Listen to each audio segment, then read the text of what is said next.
America's sudden hysteria with anti-Russian news on the backside of the DNC hack and revelations coming out post-election has borne some strange fruit. One of the victims looks like a man named Beghjet Pacolli, a former president of Kosovo who happens to be one of the wealthiest businessmen in the Balkans, who's built a sizable construction empire with a company named Mabetex in Switzerland. Now, Pacolli is a former president of the Republic of Kosovo, the breakaway former Serbian region that is now Europe's newest country and is one of the brighter spots in terms of democracy in that particular neighborhood of the world. It seems that Pacolli has made some money over the years with construction contracts in Russia and Kazakhstan, among other places.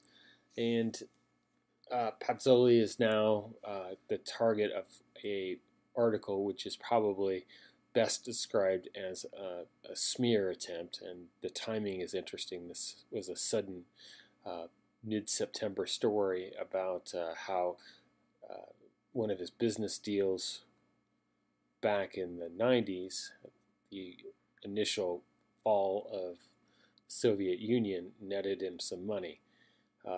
Goes on to link Pacolli to Tito and a number of other folks. So it looks like in the American media there's an attempt to smear folks with allegations that have been investigated but never brought to charge in even these sort of odd international tribunals that have creeped up in the Balkans.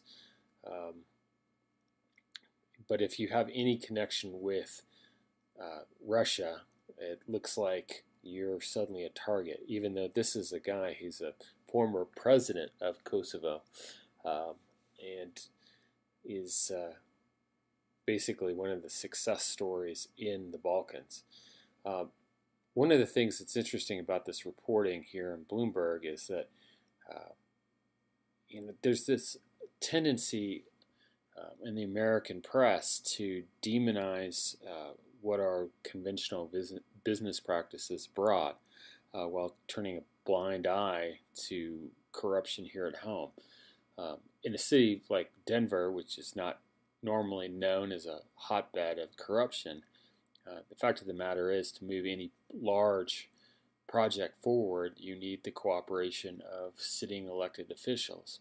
In fact, in Denver, if you're not a campaign contributor to Michael Hancock or have found your way into good graces with some of his consulting team, you're going to struggle getting city support, city help for big projects.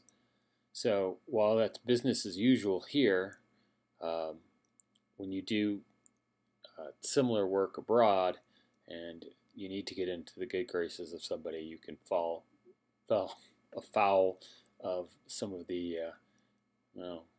more moralistic folks in the media. Although in this case, one has to wonder about the origin of the story and the timing of it. If anybody with any kind of connection to Russia, past, previous, or future, you may find yourself on the end of a nasty story in which the reporting is hardly balanced.